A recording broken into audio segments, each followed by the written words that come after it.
Hello नमस्कार। आप सभी को स्वागत है एएससी पाठशाला में। आज फिर अगले सेशन जो करंट अफेयर का है आप लोग के बीच लाए हैं।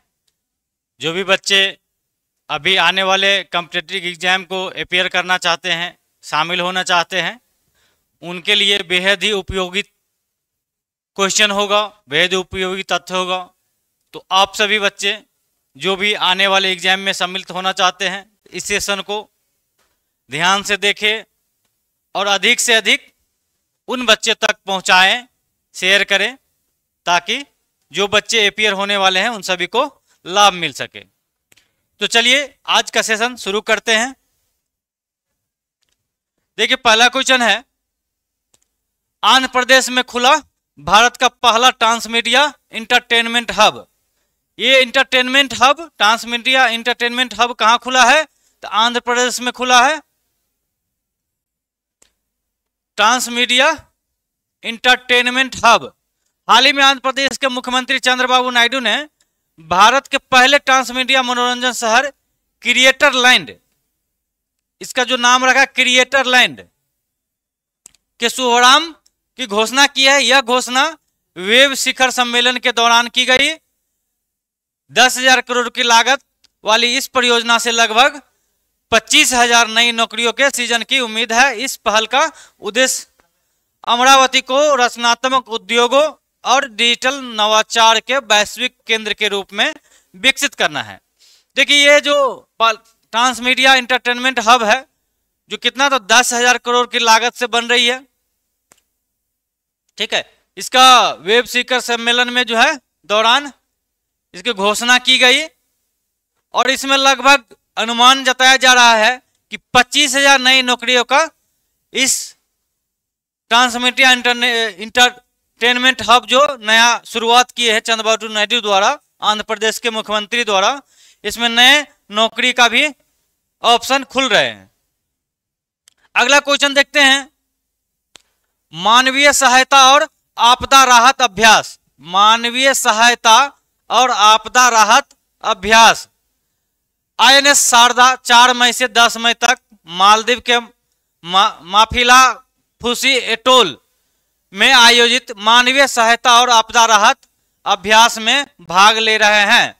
इस अभ्यास का मुख्य उद्देश्य भारतीय नौसेना और मालदीव राष्ट्रीय रक्षा बल के बीच इंटरऑपरेबिलिटी यानी अंतर संचालनशीलता को बढ़ावा देना है।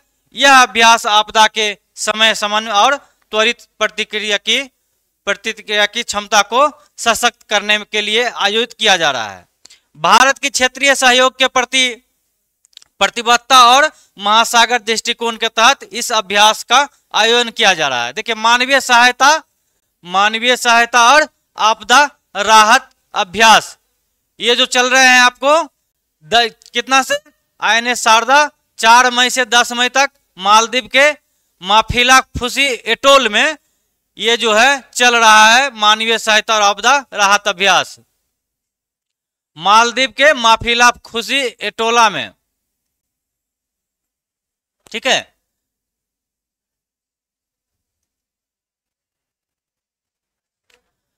अगला क्वेश्चन देखते हैं, भारत में पहला मॉर्गेज समर्थित पास थ्रू सर्टिफिकेट PTC सूचीबद्ध। भारत में पहला मॉर्गेज समर्थित पास थ्रू सर्टिफिकेट, भारत में पहला मॉर्गेज समर्थित पास थ्रू सर्टिफिकेट PTC राष्ट्रीय स्टॉक एक्सचेंज NSE में सूचीबद्ध किया गया है। यह PTC RMBS development company limited द्वारा संचालित किया गया और LIC हाउसिंग फाइनेंस लिमिटेड द्वारा शुरू किया गया। आवास ऋण के पूल से समर्थित है। इसकी परिपक्वता अवधि लगभग 20 वर्ष है और कूपन दर 7.26% प्रति वर्ष निर्धारित की गई है। पास थ्रू सर्टिफिकेट PTC एक ऋण प्रतिभूतिकरण उपकरण है जिसमें आवास ऋण के फूल को निवेशकों को बेचा जाता है और वसूली के आधार पर नियमित भुगतान किया जाता है। इसका जो दर रहेगा अवधि जो 20 साल के लिए जो है, जो इसका कूपन दर कितना रहेगा तो 7.26% रहेगा प्रति वर्ष निर्धारित की गई है। ये एनएसए स्टॉक एक्सचेंज सूचीबद्ध किया है, आरएमबीएस डेवलपमेंट कंपनी और दूसरा एलआईसी द्वारा शुरू किया गया है। ठीक है,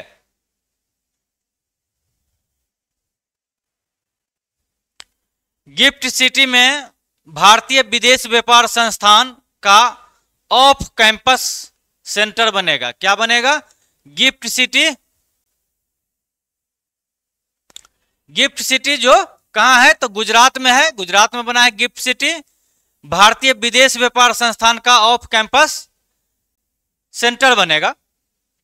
यह गिफ्ट सिटी जो गुजरात में है, गांधीनगर में। तो भारतीय विदेश व्यापार संस्थान आईआईएफटी को गुजरात के गांधीनगर स्थित गिफ्ट सिटी में नया ऑफ कैंपस सेंटर स्थापित करने की स्वीकृति मिल गई है। यह स्वीकृति शिक्षा मंत्रालय द्वारा यूजीसी विनियोग 2023 के अंतर्गत दी गई है। आईआईएफटी को यह अनुमोदन यूजीसी अधिनियम 1956 की धारा 3 के तहत जनवरी 2025 में जारी एलओआई की शर्तों के सफल अनुपालन के बाद प्राप्त हुआ। गिफ्ट सिटी कहाँ है तो गुजरात के गांधीनगर में है। और गिफ्ट सिटी में जो है क्या होगा, भारतीय विदेश व्यापार का संस्थान ऑफ कैंपस सेंटर बनेगा। जो कब हुआ 2025 में जारी की गई। यह अधिनियम जो है 1956 की धारा 3 के तहत जनवरी 2025 में इसको जारी किया गया था, शर्तों के साथ अनुपालन के साथ प्राप्त हुआ। ठीक है, यह जो है आपको शिक्षा मंत्रालय द्वारा यूजीसी द्वारा इसको किया जा रहा है। कोटा और पुरी को मिले ग्रीनफील्ड एक्सपोर्ट एयरपोर्ट्स की सौगात। किसको? कोटा और पुरी को मिले ग्रीनफील्ड एयरपोर्ट्स की सौगात। हाल ही में नागरिक उड्डयन मंत्रालय ने राजस्थान के कोटा और उड़ीसा के पुरी में 2 नए ग्रीनफील्ड हवाई अड्डों को मंजूरी दी है। 2 नए ग्रीनफील्ड हवाई अड्डा जो कहां बनेगा? कोटा और पुरी में। ये हवाई अड्डे शून्य से नए स्थान पर विकसित किए जाएंगे, बिल्कुल नए, जहां पहले कोई हवाई अड्डा मौजूद नहीं था। बिल्कुल नए तरीका से नई जगह पे बनाए जाएंगे। कोटा हवाई अड्डे का नेतृत्व लोकसभा अध्यक्ष और कोटा बूंदी से सांसद श्री ओम बिरला करेंगे। कोटा में जो हवाई अड्डा बनेंगे को कौन करेंगे? सांसद श्री ओम बिरला। कोटा एक प्रमुख शैक्षणिक और औद्योगिक केंद्र है। विशेषकर आईआईटी और मेडिकल कोचिंग संस्थानों के लिए कोटा को पूरे देश में जाना जाता है।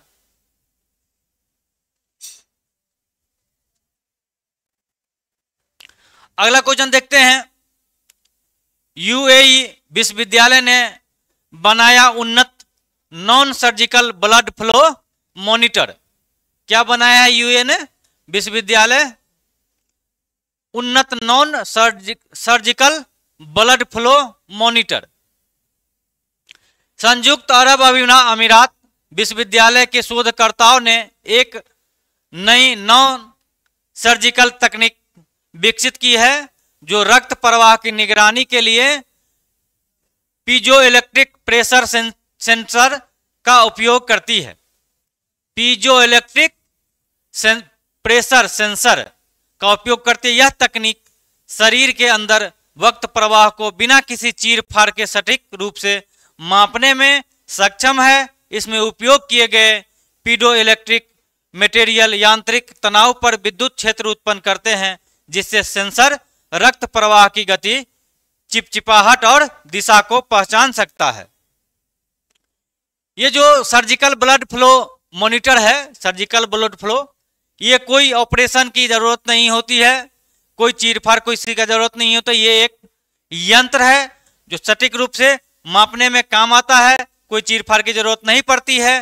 ठीक है, तो विद्युत क्षेत्र ये जो है इलेक्ट्रिकल, देखो पीजो इलेक्ट्रिक, ये इलेक्ट्रिक से संबंधित है मटेरियल, यांत्रिक यंत्र है जो मापने में सहायता करता है।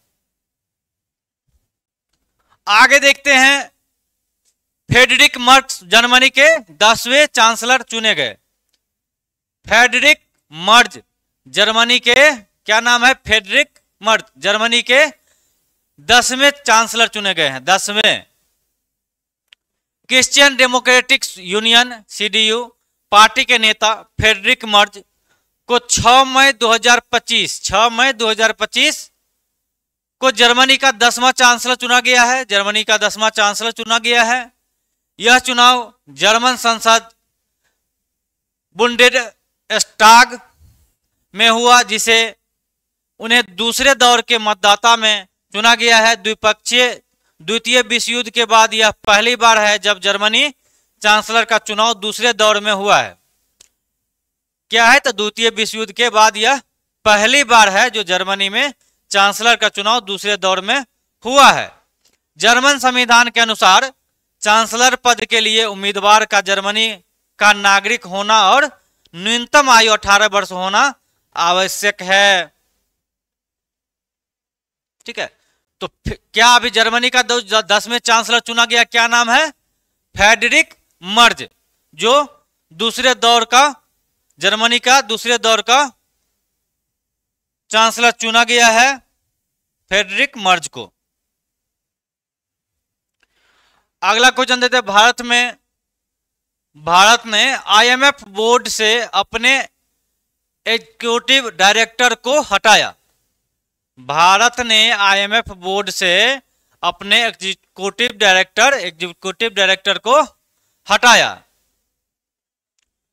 भारत सरकार ने डॉक्टर कृष्णमूर्ति बी सुब्रमण्यम को अंतर्राष्ट्रीय मुद्रा कोष IMF में कार्यकारी निदेशक के पद से उनके कार्यकाल की समाप्ति से पहले ही 30 अप्रैल 2025 को वापस बुला लिया है।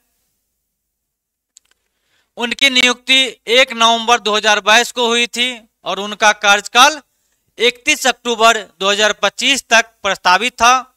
सरकार ने इस फैसले का कोई आधिकारिक कारण नहीं बताया, लेकिन सूत्रों के अनुसार भारत और IMF के बीच हाल ही में आर्थिक पुनर्निर्माण, डेटा पारदर्शिता और वैश्विक रिपोर्टिंग मानकों को लेकर मतभेद सामने आए हैं। भारत और IMF के बीच जो भी मतभेद दोनों देशों में आया है, उससे रिलेटेड जो भी एक दूसरे देश के संबंधी खराब संबंध होने के कारण भारत सरकार द्वारा जो इसके एग्जीक्यूटिव डायरेक्टर थे सुब्रमण्यम जी, कृष्णमूर्ति बी सुब्रमण्यम, इनको बुला लिया गया है फिलहाल वहां से। देखिए अगला जो क्वेश्चन है, जो भी अभी टॉपिक आप देखे हैं उसी टॉपिक से रिलेटेड आपको कुछ क्वेश्चन आएंगे, फिर क्वेश्चन के बाद आप लोग को उसी टॉपिक से वन लाइनर मिलेंगे। एक क्वेश्चन आपको 2 तरह 3 तरह से देखने को मिलेगा ताकि आप लोग समझ पाए कि क्वेश्चन कैसे पूछेंगे, क्या पूछेंगे, कैसे बनेगा। तो देखिए जो टॉपिक अभी पढ़े हैं उन्हीं टॉपिक से कुछ ऑब्जेक्टिव है। हाल ही में किस राज्य ने भारत के पहले transmedia entertainment city creator land के शुभारंभ की घोषणा की है? किसने की है? अभी आप सुने हैं, तमिलनाडु।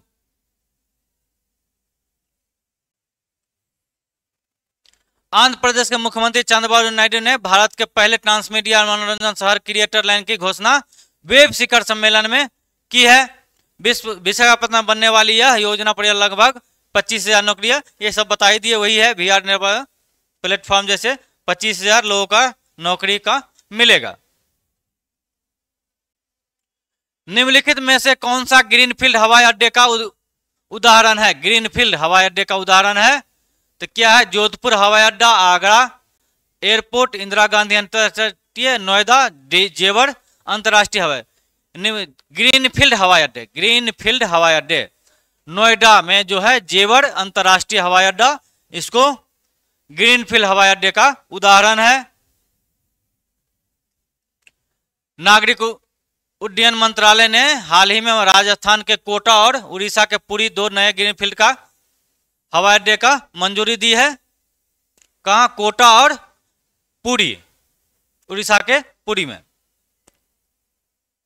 एक प्रमुख शैक्षणिक, ये कोटा जो है, कोटा हवाई अड्डा एक प्रमुख शैक्षणिक व औद्योगिक केंद्र को सेवा देगा, जबकि पुरी हवाई अड्डा जगन्नाथ मंदिर जैसे धार्मिक स्थल के कारण पर्यटन को बढ़ावा देगा। दोनों परियोजना क्षेत्रीय कनेक्टिविटी, आर्थिक विकास और रोजगार की वृद्धि के महत्वपूर्ण जगह है, कोटा और पुरी। आगे देखिए, हाल ही में भारतीय विदेश व्यापार संस्थान IIFT को किस स्थान पर ऑफ कैंपस से केंद्र स्थापित करने की स्वीकृति मिली है? अभी देखे हैं जो गिफ्ट सिटी गुजरात में है, उसमें जो है भारतीय विदेश व्यापार संस्थान IIFT को ऑफ कैंपस ऑफिस का जो है गिफ्ट सिटी गांधीनगर में होगा। भारतीय विदेश व्यापार संस्थान IIFT गुजरात के गिफ्ट सिटी गांधीनगर में नया ऑफ कैंपस केंद्र स्थापित करने की मंजूरी दी गई है। अभी हाल ही में भारत ने IMF बोर्ड से अपने किस एग्जीक्यूटिव डायरेक्टर को समय से पहले हटाया है? तो समय से पहले किसको हटाया है? डॉक्टर कृष्णमूर्ति बी सुब्रमण्यम को, जिनका अभी कार्यकाल अक्टूबर तक बचा हुआ था, लेकिन भारत और IMF के बीच कुछ रिलेशन ठीक नहीं होने के कारण इनको बुला लिया गया है। जिनका कार्यकाल समाप्त होने से पहले इनको यहां से बुला लिया गया है। तो क्या नाम है? डॉक्टर कृष्णमूर्ति सुब्रमण्यम।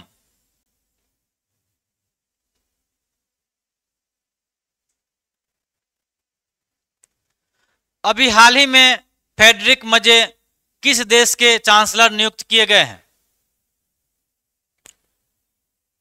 ये जो है फ्रेडरिक मजे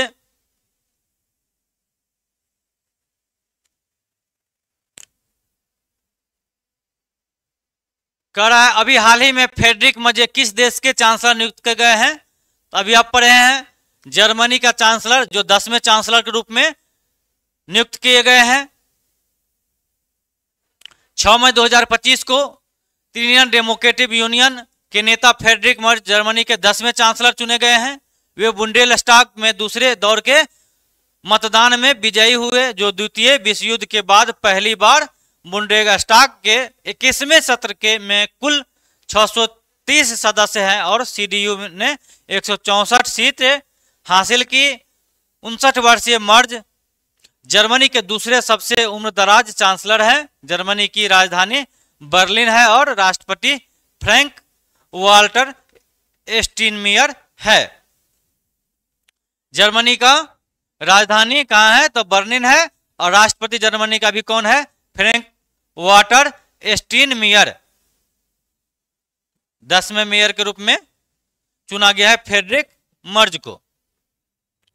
अगला क्वेश्चन देखते हैं, भारत का कौन सा नौसेना पोत मालदीव में आयोजित HADR अभ्यास में भाग ले रहा है? भारत का कौन सा नौसेना पोत मालदीव में आयोजित HADR अभ्यास में भाग ले रहा है? तो कौन ले रहा है? INS शारदा। INS शारदा जो है मालदीव में होने वाले अभ्यास में भाग ले रहे हैं। INS शारदा 4 मई से 10 मई तक मालदीव के मफिलाखुशी एटोल में आयोजित मानवीय सहायता और आपदा राहत अभ्यास में भाग ले रहे हैं। इस अभ्यास का उद्देश्य भारतीय नौसेना और मालदीव राष्ट्रीय रक्षा बल के बीच अंतर संचालनशीलता को बढ़ावा देना है। इसमें आपदा प्रतिक्रिया, समन्वय, खोज, बचाव, चिकित्सा सहायता, अन्य सहायता, समुदाय की सहभागिता जैसे गतिविधियों में शामिल होगा। अभी जो मालदीव और भारत के बीच अभ्यास चल रहे हैं उसमें INS शारदा भाग ले रहे हैं।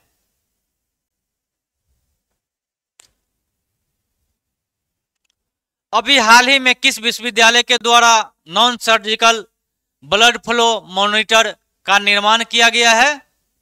तो UAE विश्वविद्यालय के द्वारा शोधकर्ताओं द्वारा विश्वविद्यालय के शोधकर्ताओं द्वारा जो सर्जिकल ब्लड फ्लो मॉनिटर है वो विकसित किया गया है, जिससे जो इलेक्ट्रिक बेस है क्या करा, देखिए पीजो इलेक्ट्रिक प्रेशर सेंसर का उपयोग करती है। यह तकनीकी बिना चीर फाड़ के रक्त की गति को दिशा और चिपचिपाहट की वास्तविकता समय से सटीक जानकारी देता है। इसका उपयोग अस्पताल और घर दोनों में संभव है।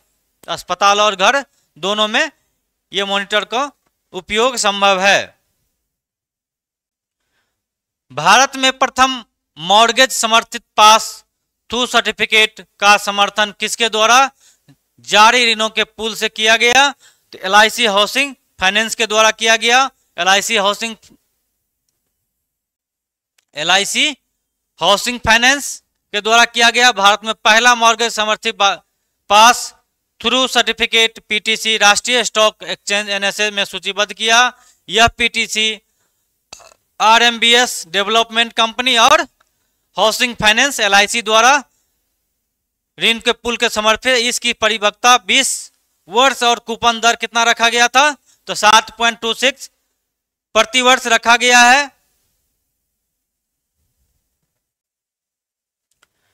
देखिए जो भी अभी देखें हैं आप लोग क्वेश्चन या जो भी टॉपिक, आप पहले टॉपिक देखें, फिर उससे आप ऑब्जेक्टिव बेस्ड क्वेश्चन देखें। अब जो है उसी से आपको वन लाइनर, जो सीधा क्वेश्चन के बाद आपको क्या आंसर होगा उसके बारे में आप देख सकते हैं। तो बुंडेलस्टॉक किस देश की संसद है? बुंडेलस्टॉक किस देश की संसद है? तो जर्मनी की है। अभी हाल ही में नागरिक उड्डयन मंत्रालय के द्वारा किन 2 शहरों में नए ग्रीनफील्ड हवाई अड्डा की मंजूरी दी है? तो कोटा और पुरी में दिए हैं। Non surgical blood flow monitor का मुख्य उद्देश्य क्या है? तो शरीर में रक्त प्रवाह की निगरानी के बिना सर्जरी है। इससे ब्लड फ्लो और की आसानी से मापा जाता है। भारत में पहला मॉर्गेज समर्थित पास थ्रू सर्टिफिकेट किस स्टॉक एक्सचेंज में सूचीबद्ध किया गया है? तो नेशनल स्टॉक एक्सचेंज NSE में सूचीबद्ध किया गया है। अंतर्राष्ट्रीय मुद्रा कोष में वर्तमान सदस्य के देश कितने हैं? तो 190 है। अंतर्राष्ट्रीय मुद्रा कोष IMF में वर्तमान सदस्य देश कितने हैं? तो 190 है। हाल ही में अमेरिकी राष्ट्रपति डोनाल्ड ट्रंप ने विदेशी फिल्मों पर कितने प्रतिशत टैरिफ की घोषणा की है? तो 100%। जो विदेशी फिल्म है उस पर 100% की घोषणा की है। मानवीय सहायता और आपदा राहत अभ्यास कहां पर आयोजित हो रहा है? यह मालदीव में हो रहा है। मालदीव के जगह है माफिलाफुसी एटोल में। मालदीव के माफिलाफुसी एटोल में, जिसमें INS शारदा भाग ले रही है भारत से। भारत का जो INS शारदा ये मालदीव में अभ्यास चल रहा है उसमें अभी भाग ले रही है। भारतीय विदेश व्यापार संस्थान IIFT की स्थापना कब हुई थी? तो 1963 में हुई थी। भारतीय विदेशी व्यापार संस्थान IIFT का स्थापना कब हुई थी? 1963 में हुई थी। अभी हाल ही में भारत के पहले ट्रांसमीडिया एंटरटेनमेंट हब है लिख दिया है, ये हब होगा। हब घोषणा किसके द्वारा की गई थी? तो आंध्र प्रदेश के मुख्यमंत्री चंद्रबाबू नायडू के द्वारा किया गया। आंध्र प्रदेश के मुख्यमंत्री चंद्रबाबू नायडू के द्वारा किया गया। हाल ही में किस देश ने यह घोषणा की है कि आगामी शैक्षणिक वर्ष से सरकारी स्कूलों में AI को अनिवार्य के रूप में शामिल करेगा? संयुक्त राज्य अमीरात UAE जो है अभी घोषणा किए हैं कि आगामी शैक्षणिक वर्ष से सरकारी स्कूलों में AI को जो है अनिवार्य रूप से शामिल किया जाएगा आने वाले अगले साल में। ठीक है, तो जैसा कि आप लोग देखें आज का क्वेश्चन, जो कुछ टॉपिक के बाद आपको ऑब्जेक्टिव बेस देखने को मिला, उसके बाद वन लाइनर डायरेक्ट आपको क्वेश्चन के बाद क्या आंसर होगा वो देखने को मिला। तो आप सभी बच्चे से मैं ये कहना चाहता हूं कि इस सेशन को ज़्यादा से ज़्यादा बच्चे तक शेयर करें। जो बच्चे से लाइक नहीं किए हो लाइक करें। कमेंट जो भी आपको लग रहा है कमेंट करके हमें बता सकते हैं। आगे जो भी आपको अगला सेशन होगा, आपके कमेंट को देखते हुए आपको बेहतर क्लास देने का हम लोग कोशिश करेंगे। तो जो भी बच्चे नए हैं वो सब्सक्राइब करेंगे चैनल को, ताकि आपका अगला जो भी वीडियो है आप तक पहुंचे, और अधिक से अधिक इस शेयर करेंगे इस वीडियो को, इस सेशन को, ताकि उन सभी बच्चे को लाभ मिल सके जो आने वाले एग्जाम में अपियर होना चाहते हैं और करंट अफेयर का क्वेश्चन उनको कहीं ना कहीं छूट जाते हैं। चलिए मिलते हैं अगले क्लास में, तब तक के लिए धन्यवाद।